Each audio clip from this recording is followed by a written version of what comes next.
Welcome to Dead Set Anime.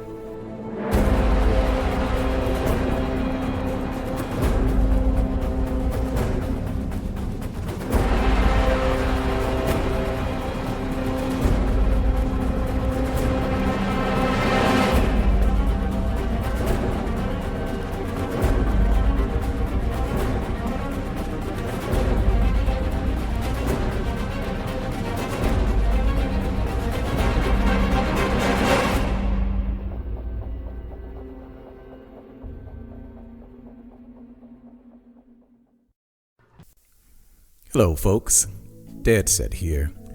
Today I will be doing something on the lighter side. Today I'm going to be talking about character form and some ubiquitous motion. This isn't a tutorial by any means, but more of a philosophy on animation and how I personally do things.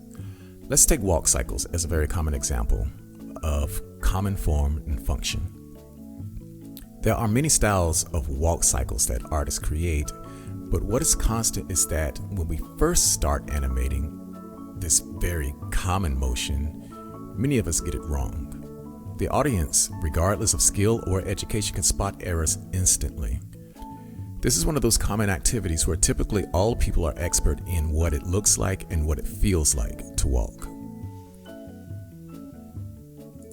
Let's take a look at some walk cycles. Now this one is very nice. What I really love about what she's done here is silhouetting. Silhouetting is something that many artists neglect to do. It's good to look at wireframes and it's good to look at the characters without all of its color and textures and other objects on it. But the silhouette truly tells the tale.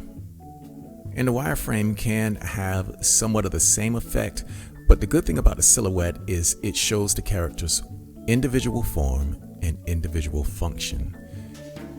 I think that artists who take a look at their silhouettes, no matter what the motions are, whether it's positioning or fighting positions or whatever the case may be, I think that they generally fare better. Well, because what they're trying to do is communicate what the character is doing without any words. It's sort of like stick figure fighting. Stick figure fighting can be very exciting to watch. In fact, there is a YouTuber who excels at this type of thing. However, it is only narratively good if the animator is good enough to communicate what the characters are doing. Fighting is very easy. But let's say if the characters were having an argument or showing that they were in love or any of the many strong emotions that we want narratively portrayed. Silhouetting communicates without words. Another good thing about silhouetting is it shows the unique characteristics of a character. If you're creating a main character, the viewer should be able to identify that character with its silhouette. We know the Hulk by his silhouette. We know Iron Man by his silhouette. We know Black Panther by his silhouette. Thor, you name it, Galactus. All of those characters we could see, we would understand, we would identify without even seeing them because of their silhouettes. This should be the goal of every artist when it comes to how the character moves, as well as how the character is designed. Now let's look at one of my characters. All the character motion in 3D begins with the rig. Many have not seen my recent rig, so I will start with a brief explanation of how it functions. First, there are the basics. We have IK for arms, independent. The arms are in 4K right now. I haven't hooked up IK yet, but they will be blended. The second thing, there's a global shoulder rotation and arm rotation. I guess IK is somewhat there. And there's independent, of course, shoulder rotation. There is also the reverse hip rotation.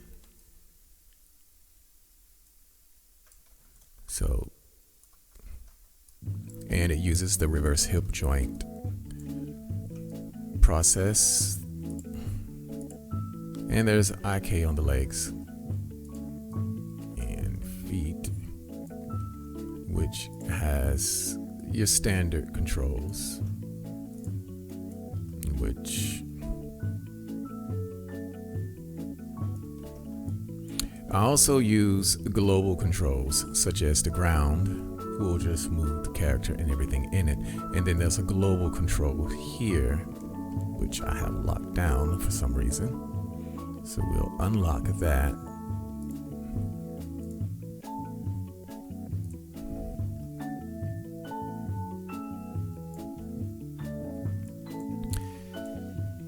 Now that's just for the basic skeleton. There are also these controls here, the four boxes here and here, plus this one which controls the breast.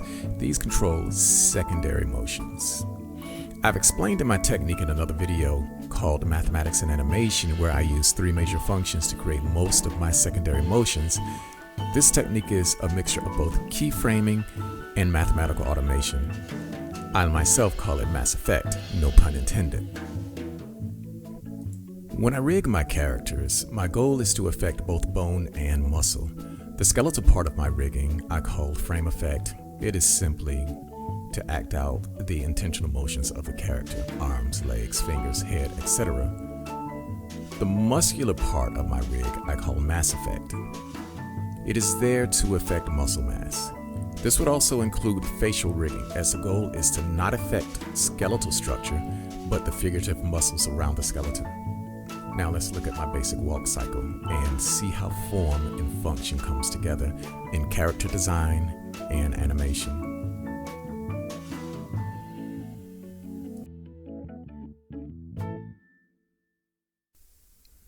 When I first adopted my updated philosophy on rigging and animation, the characters were too sterile. Although I had already been including secondary motion, it was just fan service, even though form and flesh was successfully mimicked. So when I create my rigs and animate my characters now, the flesh tells a story. It is now part of the character. Fan service is no longer part of the calculation. However, censorship and toning down of subject matter is also out of the question. I am free to use the flesh of the characters that I create to augment the character's narrative. The character becomes less realistic and more surreal in its narrative characterizations. The idea is to personalize the fleshly dynamics to the character. There should be a sense of vulnerability, eroticism, and foreboding when that particular character is in danger. It should be viscerally surreal. It should be sophistry in motion. Muscles give form and provides function. However, they are the psychologically paradoxical marriage between foreboding violence and attractive sensual eroticism. This must not be overlooked when a person is creating their project, because these are the points of views and the psychology that the viewer will bring to the project. We see this often in sports. We cannot mistake the form that these athletes have and the function that is taking place within the muscular structure. We notice it, we celebrate it, we revel in it, and we often covet it. This is something that the bad apples of the art community has been trying to tone down as some type of misogyny, without even speaking to the artists and discussing with us what our intent is when we create these things. And truth be told, this is how the body reacts in real life. And even though realism is not what I'm aiming for, surrealism should replicate that effect in a stylistic and visceral way.